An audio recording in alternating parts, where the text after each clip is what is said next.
రోజు మరి కంసాలపాలెం వాస్తవ్యులు ఉప్మాకుల శ్రీను ఫోటో స్టూడియో రాయమట్టులో మరి ఆయన జన్మదినం పురస్కరించుకొని బయట మొబైల్ మిల్స్ మరియు ఇక్కడ చాట్బుల్ ట్రస్ట్లో జరిగే అన్నదానానికి ఆయన సహాయ సహకారాలతో ఆయన పుట్టినరోజు సందర్భంగా మరి ఇలాగా అందరికీ ఇంచుమించు ఒక 150 నుంచి 200 మందికి ప్రసాదం ఏర్పాటు చేశారు.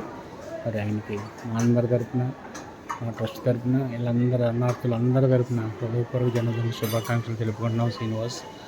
మరి ఇలాంటి పుట్టినరోజులు మరి ఎన్నో జరుపుకోవాలని, మరి ఇలాంటి సేవా కార్యక్రమాలు చేసే వాళ్ళని ఇంకా ఎంకరేజ్ చేయాలని, మీ వ్యాపార అభివృద్ధి బాగుండాలని మనస్ఫూర్తిగా కోరుకుంటూ, మీ రక్తదాత నిత్యాన్నదాత శ్రీ సరిపల్లి రమణ గారు, ఎస్ఆర్ సంజీవని హెల్పింగ్ హ్యాండ్స్. ధన్యవాదాలు. ప్లీజ్ ఈ ఛానల్ని సపోర్ట్ చేయండి, సబ్స్క్రైబ్ చేయండి, ఇంకా ముందుకు తీసుకెళ్ళండి. ఇంకా అనేక రకమైన సేవా కార్యక్రమాలు చేసే అవకాశాన్ని మీ అందరూ ఇస్తారని మనస్ఫూర్తిగా కోరుకుంటున్నాను.